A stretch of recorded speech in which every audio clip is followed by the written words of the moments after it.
So this talk is called Levers for Biological Progress. My name is Nico, and I work for a publishing company called Asimov Press. And this talk is kind of in two halves, and I want to explain. I'm going to point at some places in biological research that I think are ripe for innovation, and if solved, would really accelerate biological progress. But first, Asimov Press, a little bit about us is that we publish deep quantitative essays and also science fiction about technologies that help to create a more flourishing future.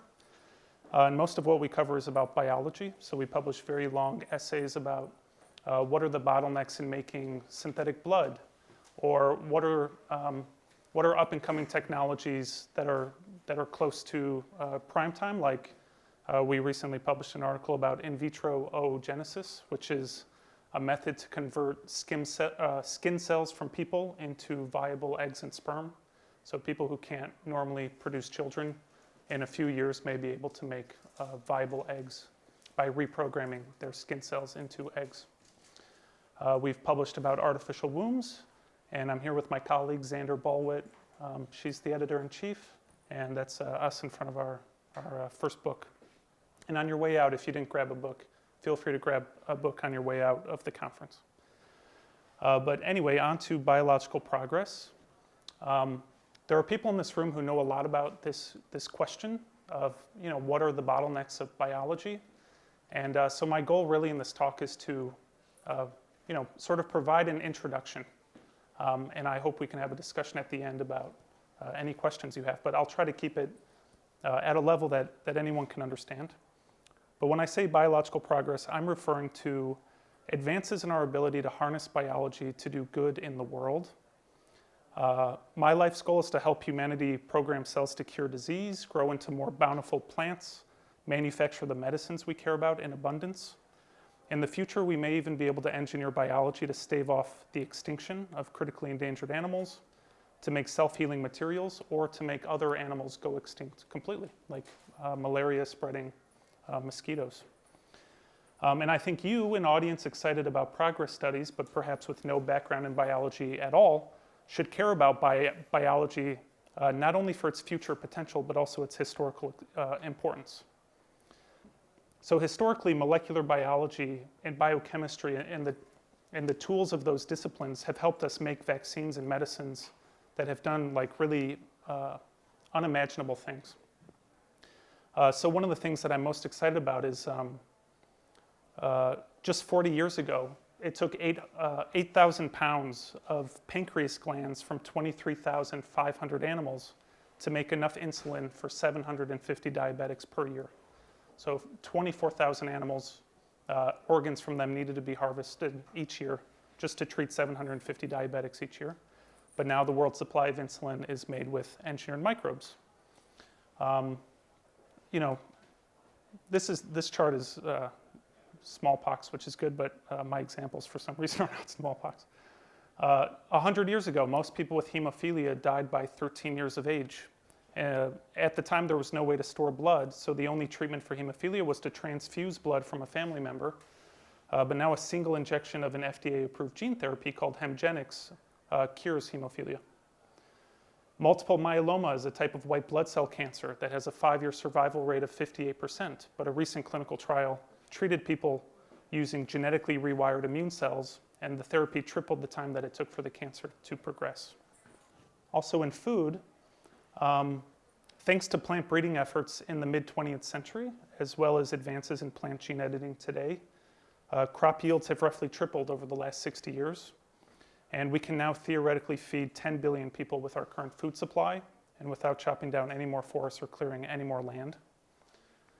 I think one of the reasons these achievements are so impressive is because the field of cellular biology or molecular biology is extremely new. It's only been around for 70 years. The structure of DNA was resolved in 1953. The first patented GMO was not patented until 1980. So companies engineering organisms and using them is really a modern phenomenon. It's only been 44 years. This case went all the way to the Supreme Court. This person here is named Ananda Chakrabarty. and he worked for General Electric. And while at General Electric, he made a microbe that could degrade oil more quickly than natural strains.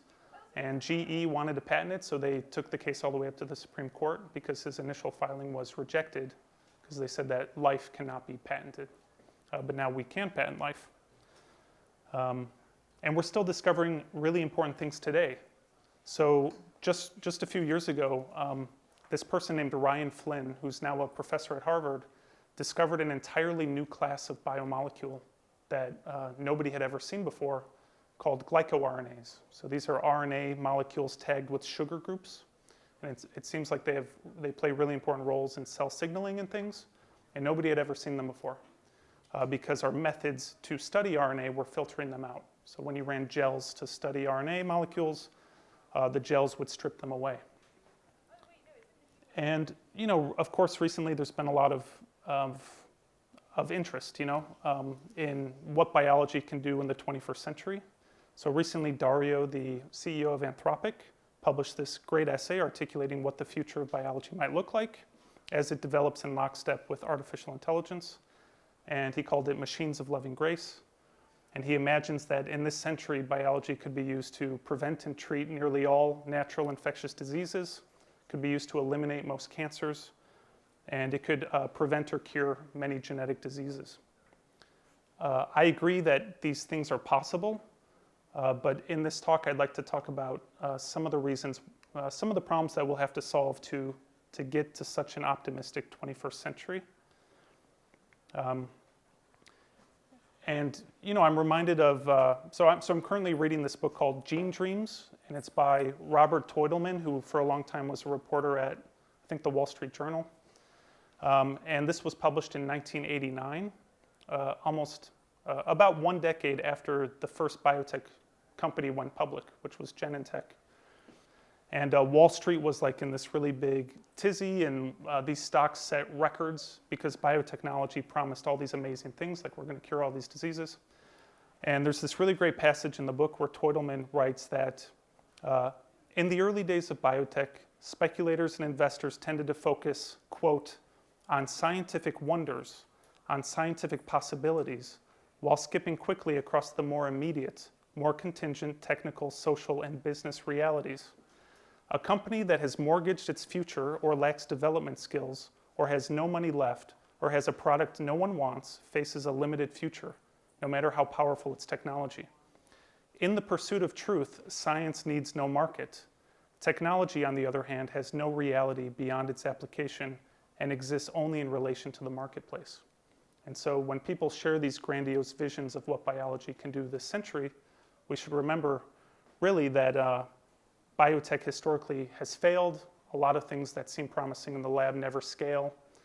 And when I read this passage, I think about what Patrick Collison and Tyler Cowen wrote in The Atlantic that is partially the reason we're all here today.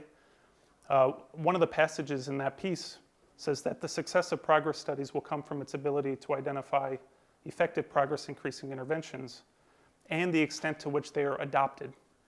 In that sense, progress studies is closer to medicine than biology. The goal is to treat, not merely to understand. So in other words, when you hear about fancy new tools or you hear people talk about these amazing visions of the 21st century, we should remember that those things will only be useful insofar as we can apply them and use them for good in the real world.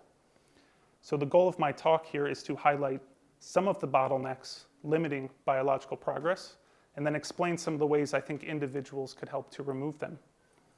And again, everything in this talk I want to be understood by a general audience because I really feel like solving many of these problems will require not biologists but physicists and software engineers. And after all, some of the most influential people that have shaped biology came from physics. So this is Max Delbruck, Francis Crick, and Schrödinger. So that's the first part of my talk. And in the second part, I'm going to talk about some of these obstacles. I'm going to first start by looking at 5 things that I think really limit biology. And these are things that Dario mentions in his essay. There's really great thinkers like Sam Rodriguez, who has written essays like Why is Progress in Biology So Slow? And these are some of the things that people often talk about. So the first thing is like the physical world just moves too slowly. And this is something Patrick Collison talked about last night as well. There are just fundamental limits in our ability to engineer cells and then test whether the thing that we've engineered them to do actually works. Because even an E. coli cell divides like every 20 minutes. So if you engineer one cell to have some gene, you need to then propagate that cell so it fills a tube. And that takes many hours. So often, even the process of just cloning one gene, so in other words, ordering DNA from a company, splicing it into a plasmid, putting that into a microbe, and then seeing if it works, takes like weeks, like a week or more, because you have to wait for the company to make the DNA, then you get the DNA, you have to clone it, you have to grow the cells, and this is like many, many days. So just to do one experiment takes more than a week in biology, even if you're working on microbes. And that's not even to mention mice, and these longer term experiments. On a related point, of course, experiments take way too long and they're too expensive. And this is really one of the things, well, I'm going to talk about these two a lot in my talk and how I think we can eliminate this, how I think we can actually make biology move faster, literally, by engineering it. And I'll also talk about a bottleneck, which is cost. The third one, and we heard this again from Patrick Collison last night, is that biological systems are really complex. And we're in the absolute infancy of biology. And when we engineer cells to do something, typically we're changing one or two genes. So when you hear about cures for, gene therapy cures or something like that, those are typically really well understood diseases that are caused by a well-known mutation or a well-known change in the genome. But we really have no idea how more complex diseases arise because they're influenced by dozens or hundreds of genes. And we don't really have good tools to study those. Another one, which I won't talk about too much, but Saloni touched on in her talk, is that clinical trials are too slow. So if we want to bring things to people, it can take years or decades to actually do that. And Saloni commented on things like human challenge trials, which is where you deliberately infect some people with a disease and you see how they respond. And that's one option, and there's other options. I won't talk too much about that. And then the fifth one that I think is really interesting is that people often talk about, this is human challenge trials over time. So this is something we've covered at Asimov Press, and this is someone participating in a human challenge trial. He's holding mosquitoes on his arm to get dengue or malaria, and then they test how he responds. And you don't know if you got the vaccine or not, so he doesn't know what group he's in. And so, on this last point, I think this is really interesting because it's basically this idea that it's something Sam Rodriguez has written about. He once wrote that the problem with scientific literature itself is that it's hiding discoveries. Quote, "The biomedical literature is vast, and it suffers from three problems. It does not lend itself to summarization in textbooks. It is unreliable by commission, and it is unreliable by omission." So sometimes in academic biology, people will invent a tool or create a method, and they won't describe it fully in their method sections so that people cannot recreate it. That's not everybody, but there are incentives to have people have to come to you to use your method because then you get on their papers and whatnot. Even when people try to describe their method clearly, our method sections are written in English. They're not written in computer code. And we know in biology that there are so many things that go wrong. Like there's this well-known story, this story was recently published that this group was trying to grow, they were growing a certain kind of yeast cell, and they had never had any problems growing these yeast cells, but all of a sudden, the yeast just stopped growing in the lab. And they spent a year trying to figure out why their yeast no longer grew. And it's because they bought agar from a different provider. They were both marketed and sold as just agar, but the new agar had some contaminant that wasn't even reported on the bottle that caused the cells to die. So that's like, I think, one tiny illustration of why biology is so complex. We don't even always understand why something worked the first time or why it stops working when we do experiments.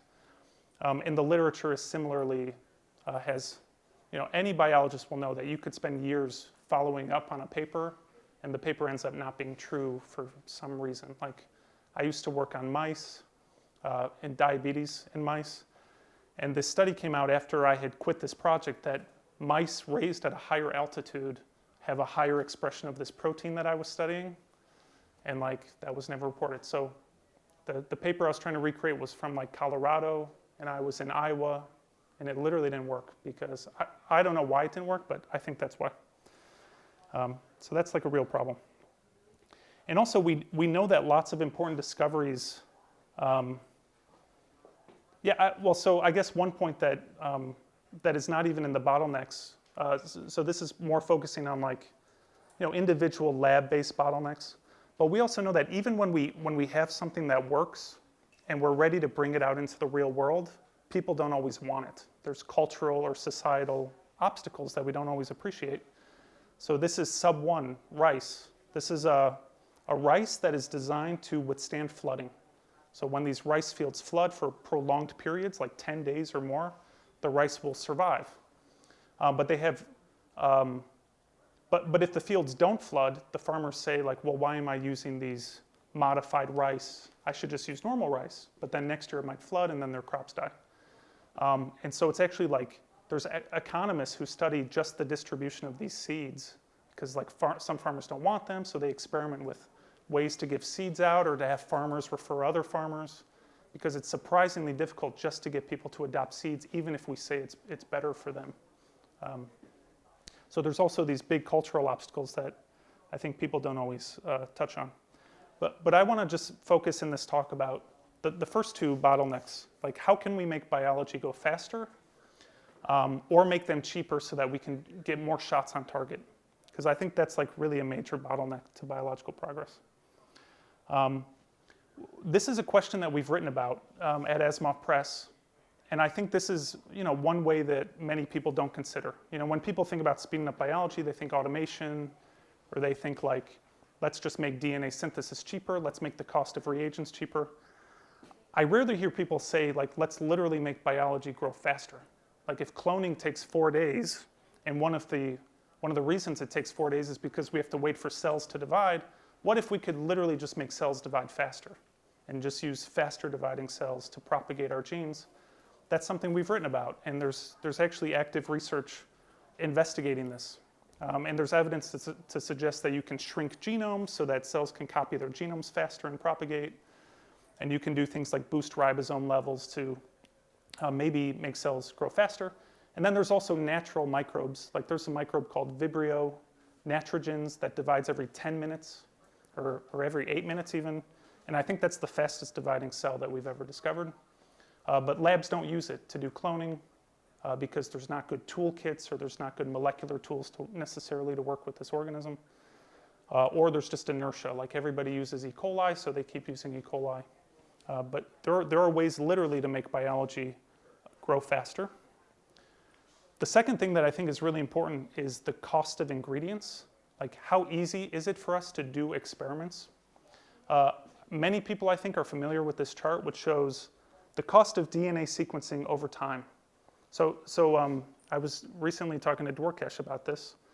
I think one of the reasons the Human Genome Project was so successful is, yes, it didn't meet its overzealous claims of, by sequencing the genome, we're going to have a blueprint, they said, we're going to cure cancers and all these other things.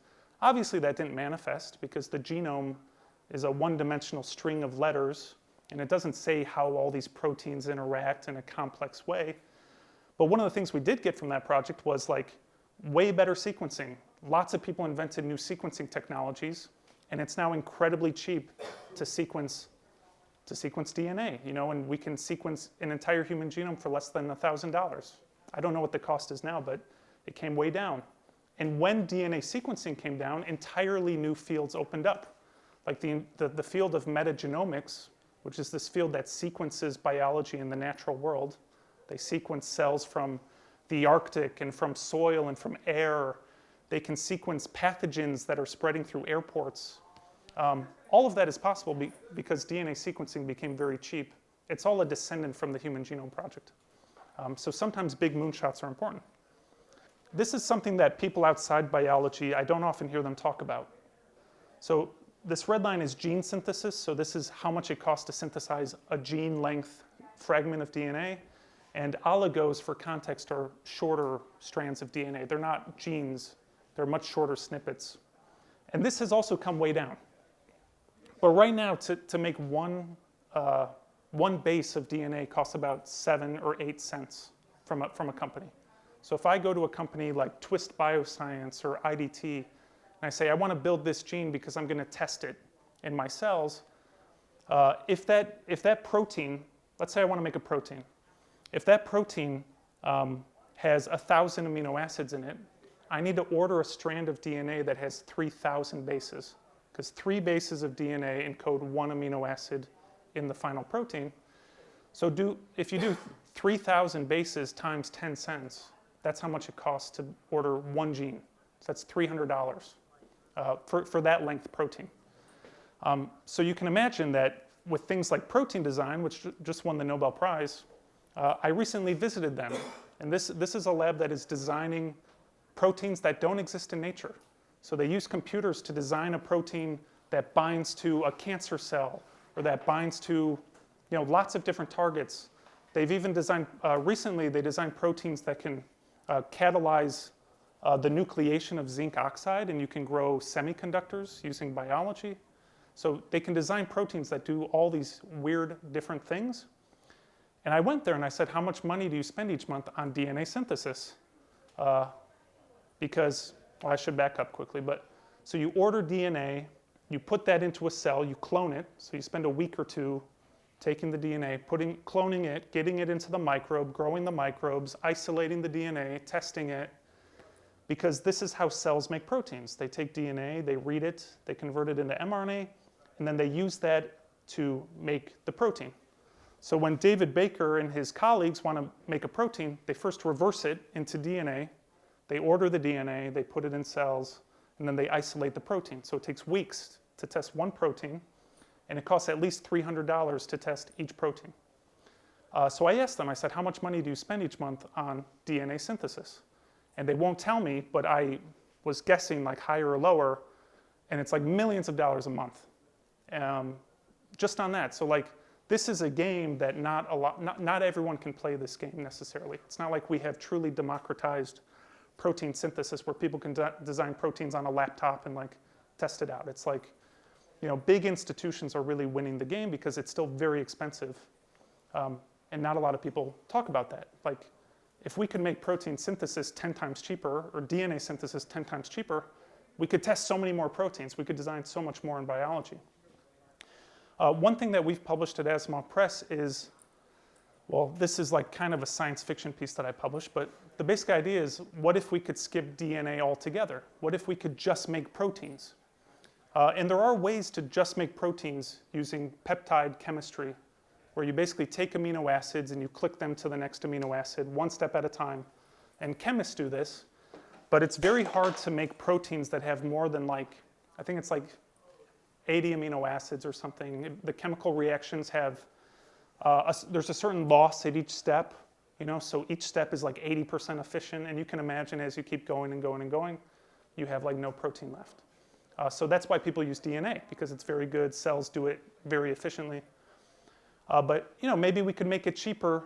This is again, a very sci-fi thing I wrote, and people have told me why this won't work, but it triggered a lot of discussion. The basic idea was like, what if we could put all the codons in biology on a loop instead of a string, and we could move ribosomes from one codon to the next using light, and the ribosome would just add that amino acid. Instead of resynthesizing DNA for every protein, you could synthesize this loop one time and then move the ribosome.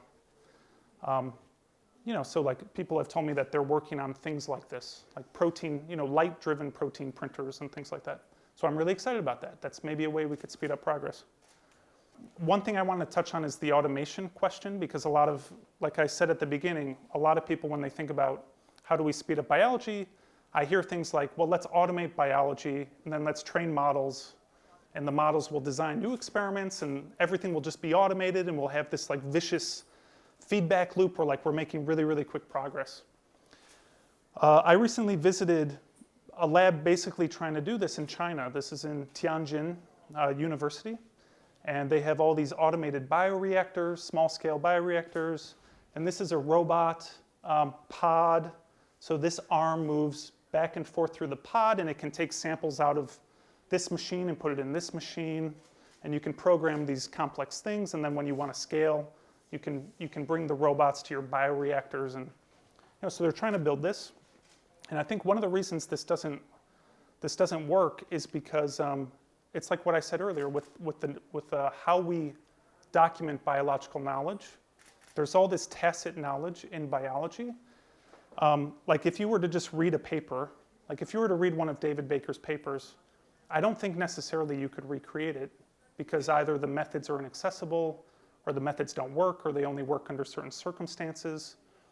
There's all this tacit knowledge, and like we convey our methods through English, but we know English is very imprecise because we're talking about very precise things like the temperature and the time and exactly what is in these chemicals that we used. And a lot of that is just missing from method sections. And there are now big efforts to put methods onto robots, onto cloud labs. There are big people working on that. But it takes a lot of time and energy, and you need a lot of people just to automate one method, let alone to automate like all of the methods used in biology and get them to work together. So that's the first bottleneck and some of the ways I think we can make progress. The second one that I'm really excited about is we just need better tools to understand how biology even works in the first place. So maybe you've seen things like this. This is a painting by David Goodsell, who makes these really beautiful watercolors. He's a professor at Scripps in La Jolla, California. And he actually does these by hand. So these are not like AI generated. He uses protein structures from databases. He figures out the ratios of sizes of different molecules. And then he paints actual things that represent like a more true state of cells. So the cell images we often see in textbooks are not accurate because they show that everything is kind of a void and empty and things are moving through open space. But the truth is that biology is very, very dense and it's very, very fast. And sugar molecules fly through cells at 250 miles an hour. Obviously not continuously because they collide like thousands of times a second. So everything is very dense, very noisy, very crowded. And we want to understand this complexity. But again, molecular biology is only 70 years old. And the tools that we've historically used to study biology are very biased and very bad in important ways. So this is John Kendrew. He's one of the great X-ray crystallography pioneers. He's a protein biochemist. He won the Nobel Prize for solving the protein structure of myoglobin in the late 1950s, I think. And the way you do that is that you crystallize a protein. In this case, he found some whale meat in a freezer at Cambridge University. And whale meat is the only way he could get enough myoglobin protein. He was trying other organisms, but he found this big chunk of whale meat in a freezer. And that's the first protein that was ever solved. And this is how you do it. You crystallize the protein so it forms a crystal. Every protein interlocks in the same shape. And then you put the crystal on a stand, and then you bombard it with X-rays. And the X-rays crash into the crystal, and then the X-ray scatters, and you get an image like this. And then you use Fourier transforms and math to figure out what the structure of the original crystal is. And that's how you solve proteins. It took him like a decade to do that, because it used to be done by hand, but now we can do it much faster, and there's other methods to do it as well. But the reason I'm bringing this up is because this paints a very biased method of what proteins actually are. Proteins are not static inside of cells. Proteins wiggle and they move. They're actually more liquid-like than solid-like. They adopt hundreds of conformations in some cases. Proteins change shape when they bind to different molecules. There are also proteins called moonlighting proteins. And those are proteins that have one function under these circumstances, like at this pH level, and then they completely change and carry out a completely different function in a different environment. Those are called moonlighting proteins. So we don't capture that when we just do X-ray crystallography. And what the effect of this is maybe you've heard of AlphaFold. AlphaFold is a huge success story of modern science. basically this is the results from the competition. This is like AlphaFold versus other algorithms made by academic labs, and like who can predict protein structures most accurately to the truth. And AlphaFold is like by far the best. And it was huge news. And these are some examples where AlphaFold was used to predict the structure of a protein where they didn't know the true structure. And like the blue is AlphaFold and the green is the real one. And like, look how close it is. It's like amazing. And then people took these results, like AlphaFold, and they said, well, we can reverse them and start to design new proteins, like David Baker. You know, he said, what if instead of using a DNA sequence to predict the structure of a protein, we could instead design the structure of a protein and then reverse it to build the DNA sequence that will create that protein. The problem, or what happened, is that we can do that and that won the Nobel Prize, but the proteins that we build are very static because they represent the data on which they are trained. So we're very good at designing very static proteins. We're not good at all at designing dynamic proteins that more so resemble biological truth, that wiggle around. But I'll talk at the end of, you know, people are now trying to collect better data sets that are less biased. Another thing I just want to quickly touch on is the Human Genome Project. So this is Bill Clinton talking about the Human Genome Project.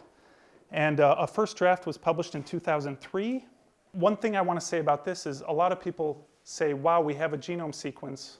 That's amazing. But we're still learning things about what genomes actually are. So this is only in the last 10 years, people have started to study the three-dimensional arrangement of genomes. So this is a method called Hi-C, and this is the genome of a human cell in three-dimensional space. So instead of just saying, here are the letters of the genome, we now have methods to actually understand how the genome folds in three-dimensional space. And we now know that there are diseases that emerge not from mutations in the genome, but actually from alterations in how the genome folds three-dimensionally.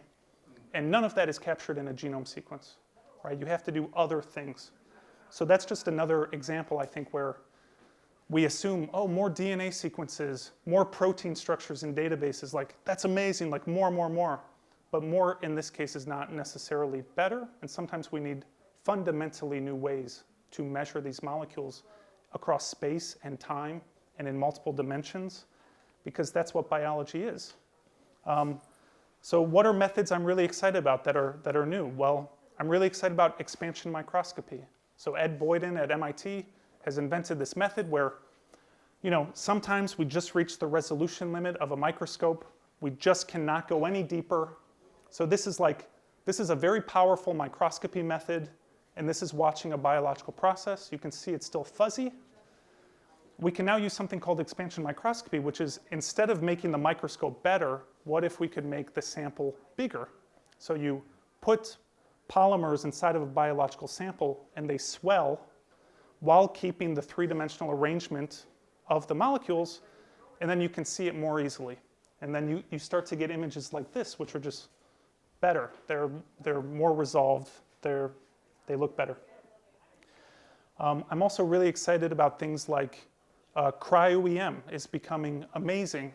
And that's basically where instead of using X-rays, you bombard a sample with electrons. And we just figured out the structure of the flagellar motor. So this is the motor that spins around, that helps a bacteria whip its tail. And it's like this amazingly complex machine that we could have never crystallized historically. Like this monstrosity won't crystallize nicely for X-ray crystallography, but now we have new methods that help us resolve this like stunning biological complexity. And then there's other things that I'm also, this might like my last slide. Just in the last year, I think people have, well, longer than that, but people have really appreciated that the way we study RNA, for example, is very biased, because when we want to study the RNA molecules in a cell, you kill the cell, you strip out the RNA, and then you sequence the RNA. So you get a snapshot of RNA sequences in the cell at one moment in time. But we know that RNA levels change all the time inside of cells because they're changing their gene expression, they're responding to their environment. And there are now really cool ways that we can watch RNA levels actually move in a single cell without killing the cell over time. So this one was made by Michael Elowitz at Caltech, and they engineered this system that grabs RNA molecules inside of a cell.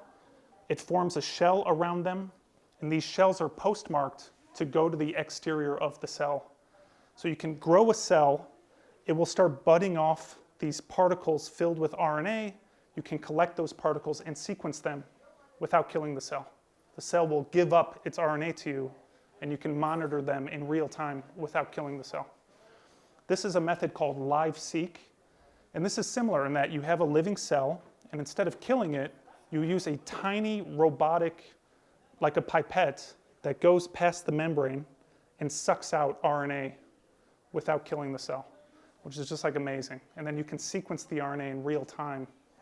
And so people are understanding that biology changes a lot over space and over time, and our methods need to accommodate that if we want to build a ground truth of what is actually happening in biology. And I think to design and to build more accurate AI models that help us design new biology. You know, we have to move past the biased snapshots that we've had historically and start building methods that account for biology across space and time. And that's the end of my talk. And this is our website, and we're fundraising to continue publishing in 2025. And yeah, thanks for coming.